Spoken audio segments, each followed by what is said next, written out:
सभी मित्रों को मेरा नमस्कार। जैसा कि आप जानते हैं 1 फरवरी 2023 को हमारे देश के यशस्वी प्रधानमंत्री परम आदरणीय नरेंद्र मोदी जी के नेतृत्व में माननीय वित्त मंत्री द्वारा रुपये 45 लाख करोड़ का बजट पेश किया।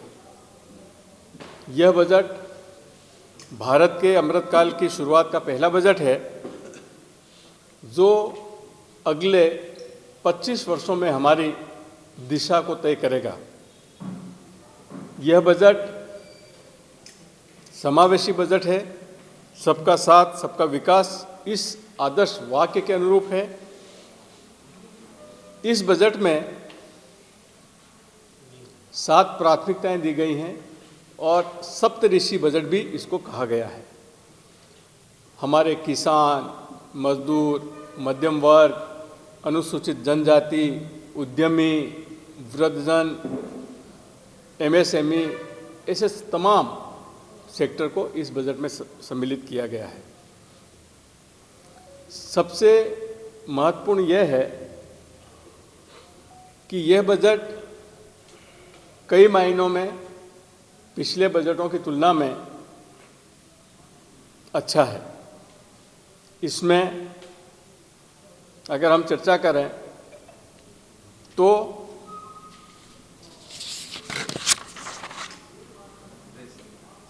जो वंचित हैं, जो पिछड़े हैं, इनको पहली बार प्राथमिकता के आधार पर आगे बढ़ाने का काम करने वाला बजट के रूप में इसको निरूपित किया गया है।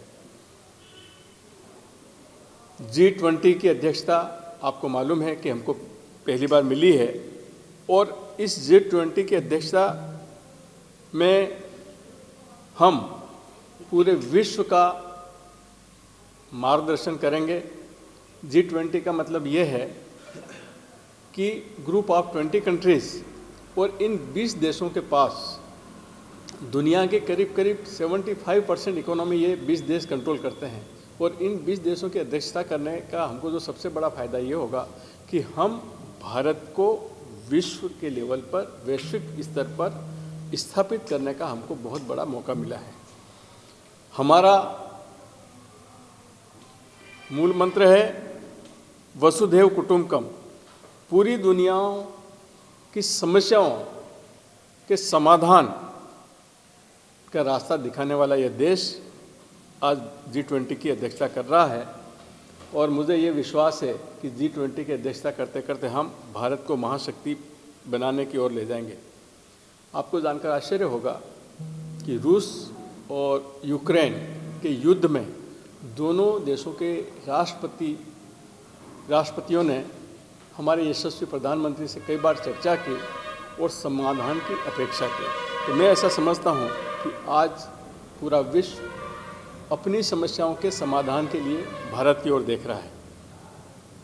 आप जानते हैं कि इस सदी की सबसे बड़ी महामारी कोविड-19 यह एक ऐसी बीमारी थी जिसमें जो दुनिया के विकसित देश हैं वो भी इस बीमारी का मुकाबला नहीं कर पा रहे थे, परंतु हमारे देश में हमारे यशस्वी प्रधानमंत्री जी के नेतृत्व में बहुत ही कम समय में कोविड का टीका विकसित किया गया और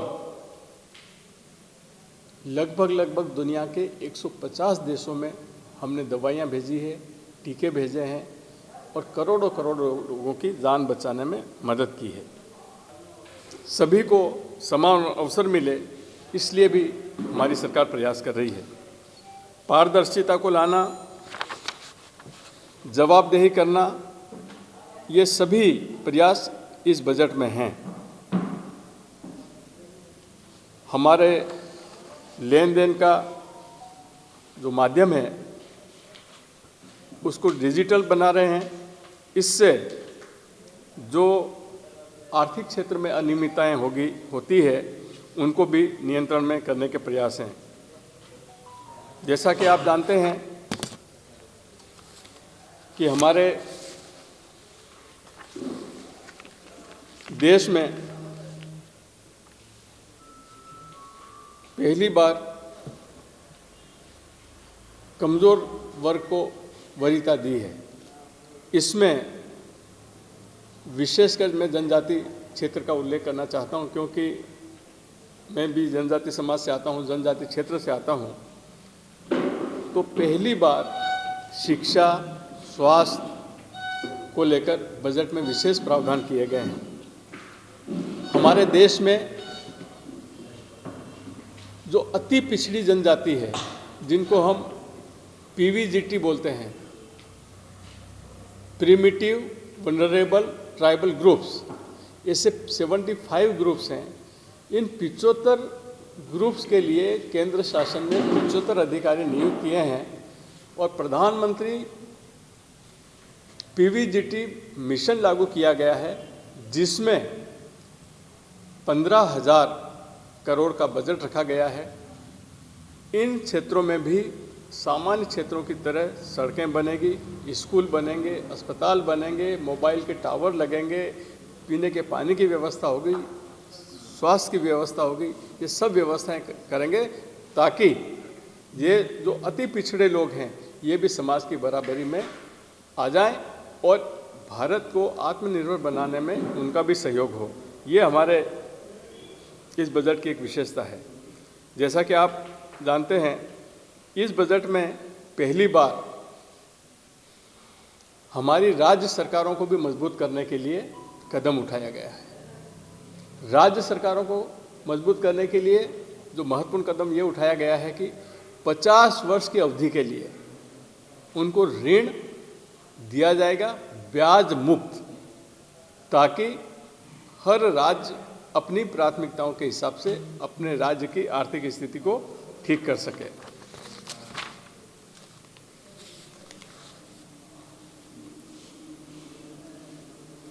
2014 से 2023 की अवधि में हमारे देश के प्रति व्यक्ति आय भी लगभग दोगुनी हुई है और यह आय अभी करीब 1,97,000 हुई है, जबकि 2013-14 के पहले या 2008-9 की बात करें तो ये 55-54 थी। इतनी कम थी, उसको इतना हम आगे बढ़ा कर लाए हैं।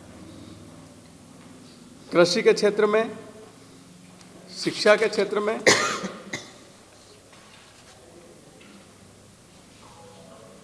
सभी में बजट में अभूतपूर्व वृद्धि हुई है। मैं आपको बताना चाहता हूं कि 22-23 के बजट में कृषि के लिए 1,25,000 करोड़ का प्रावधान किया गया है और यही बजट 2013-14 में मात्र 21,933 करोड़ था। इसी प्रकार जो हमारी आंतरिक सुरक्षा है, आंतरिक सुरक्षा के लिए हमारा बजट है 1.96 लाख करोड़। यही बजट 2013-14 में मात्र 52,000 था। रक्षा के क्षेत्र की अगर हम बात करें तो रक्षा के क्षेत्र में अभी जो हमारा बजट है वो है 5,94,000, जबकि वर्ष 2013-14 में यह बजट मात्र 2,03,000 था। आप जानते हैं कि हमारे देश में जो सबसे अच्छा और सबसे तेज़ी से काम हुआ है वो है राजमार्गों का निर्माण। दिल्ली से बम्बई का राष्ट्रीय राजमार्ग, नेशनल एक्सप्रेस हाईवे, जो ग्रीन नेशनल एक्सप्रेस हाईवे है, जिसकी लागत 1 लाख करोड़ से अधिक है,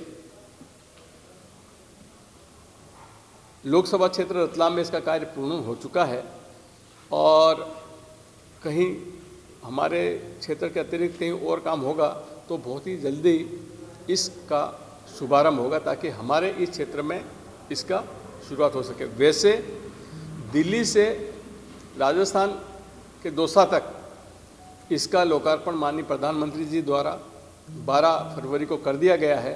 तो प्रथम चरण, द्वितीय चरण, ऐसे चरणों में इसको आगे बढ़ाएंगे। सड़क परिवहन और राजमार्ग के लिए इस वर्ष के बजट में 2.7 लाख करोड़ का बजट का प्रावधान रखा गया है और यही प्रावधान 2013-14 में मात्र 25,859 करोड़ था।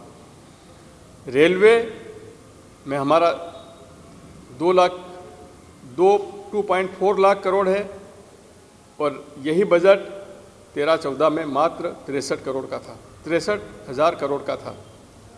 उपभोक्ता मामले खाद्य सार्वजनिक वितरण प्रणाली में आज हमारा बजट 2.06 लाख करोड़ है और 2013-14 में मात्र 1.01 लाख करोड़ था। ग्रामीण विकास जो हमारी रीढ़ की हड्डी है, जिसमें हम हर प्रकार के विकास के काम कर रहे हैं, इसके लिए 22-23 के बजट में 1.6 लाख करोड़ का प्रावधान किया गया है, जबकि यही बजट पूर्व में इसका जस्ट आधा था, करीब 80,000 करोड़।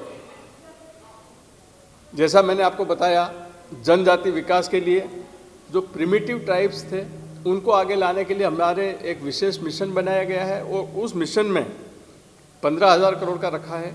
इसके अलावा जो जनजाति विभाग है, इसका बजट हमने रखा है 12,461 करोड़ और 13-14 में ये बजट था मात्र 4,000 करोड़ के आसपास। शिक्षा में हमारा बजट 1,12,000 करोड़ है, जो कि पहले लगभग 79,000 करोड़ था। पर्यटन में हमारा 2,500 करोड़ था, जबकि पूर्व में ये बजट 13-14 में मात्र 1,300 के आसपास था। स्वास्थ्य में हमारा 89,000 करोड़ के आसपास है, जबकि ये पहले 37,000 करोड़ के आसपास था। वन पर्यावरण में भी बहुत कम बजट रखा गया था। ये अभी 3,000 के आसपास है, जबकि पहले ये 2,000 के आसपास था। जनजाति विकास के लिए एक नया प्लान बनाया गया है, development action plan for scheduled tribe. इसमें 1,17,000 करोड़ का प्रावधान रखा गया है। यह भारत शासन के करीब 43 विभागों अथवा मंत्रालयों के माध्यम से वितरित होगा और 13-14 में यही बजट मात्र 21,000 करोड़ था। मध्य प्रदेश के लिए भी इस साल बजट में भारी वृद्धि करते हुए 80,183 करोड़ का प्रावधान रखा गया है। इस प्रकार आप देखेंगे तो हमारे क्षेत्र में तेज़ी से विकास करने के लिए सभी का ख्याल रखते हुए बजट का प्रावधान किया गया है। स्वास्थ्य, शिक्षा, महिलाएं, मध्यम वर्ग सभी के लिए अलग अलग बजट का प्रावधान किया गया है। हमारे यशस्वी प्रधानमंत्री जी द्वारा इस बजट की जो सबसे खास बात है वो ये है कि हम जो मूलभूत आवश्यकताएं हैं, उन मूलभूत आवश्यकताओं के विकास के लिए लगभग 10 लाख करोड़ बजट का कैपिटल प्रावधान कर रहे हैं। आप सभी विद्वान हैं, आप सब जानते हैं कि बजट में 2 प्रकार के शब्दों का उपयोग किया जाता है, एक रेवेन्यू बजट और एक कैपिटल बजट। सब आप जानते हैं, पर फिर भी मैं थोड़ा सा बताने की कोशिश करूंगा कि रेवेन्यू बजट क्या होता है और कैपिटल बजट क्या होता है। कैपिटल बजट, अगर हम सड़क का निर्माण कर रहे हैं, उदाहरण के लिए मैं बता रहा हूं कि अगर हम सड़क का निर्माण कर रहे हैं तो सड़क के निर्माण में जो राशि लगती है वो होता है कैपिटल बजट, और सड़कों के सुधार पर जो बजट खर्च होता है वो होता है रेवेन्यू बजट। रेवेन्यू इज़, आप ऐसा कह सकते हैं कि उसमें नया असेट तैयार नहीं होता है, जो पुराने असेट हैं उनका संधारण। तो हमारे इस बजट में दोनों प्रकार के प्रावधान रखे हैं। जो हमारे पुराने असेट्स हैं उनकी भी देखरेख होगी और नए असेट भी हम बनाएंगे। शिक्षा का क्षेत्र हो, स्वास्थ्य का क्षेत्र हो, सभी प्रकार के क्षेत्रों में हमारे बजट का पूरा ध्यान रखा गया है। और बजट के बारे में जो मुख्य बिंदु हैं वो मैंने आपको बताए हैं। हमारे झाबुआ के लिए जो सबसे बड़ी खुशी की बात है वो ये है कि हमारी जो दाहोद इंदौर रेलवे लाइन है, दाहोद इंदौर रेलवे लाइन के लिए पहली बार ये योजना स्वीकृत हुई। उसके बाद पहली बार 440 करोड़ का प्रावधान रखा गया है और मुझे ये भी बताया गया है कि ये पैसा खर्च हो जाता है तो हम आपको सप्लीमेंट्री बजट में भी और पैसा दे देंगे। इसी प्रकार से जो हमारी छोटा उदयपुर धार वाली रेलवे लाइन है, जिसका मुख्य काम अपने ज़िले में अलीराजपुर में चल रहा है, इसके लिए भी पहली बार 355 करोड़ का प्रावधान रखा गया है। तो हम जितनी हमारी प्राथमिकताएं थी, उन प्राथमिकताओं के हिसाब से हमने केंद्र शासन से लगातार मांग की है। मैं लगातार हमारे ज़िले की समस्याओं को केंद्र शासन के जो हमारे मंत्री महोदय हैं, हमारे जितने माननीय मंत्री जी हैं, उनके ध्यान में लाता हूं। मैं माननीय प्रधानमंत्री जी के ध्यान में लाता हूं। मेरी पूरी कोशिश है कि आने वाले समय में झाबुआ में मेडिकल कॉलेज हो। मैंने माननीय प्रधानमंत्री जी से अनुरोध किया है। मैंने प्रदेश के यशस्वी मुख्यमंत्री माननीय शिवराज जी के साथ से चर्चा की है, उनसे भी अनुरोध किया है और अभी 13 फरवरी को मैंने 377 के माध्यम से फिर शासन का ध्यान आकर्षित किया है कि हमको झाबुआ जिले में यहाँ की स्वास्थ्य सुविधाओं को ध्यान में रखते हुए मेडिकल कॉलेज की आवश्यकता है।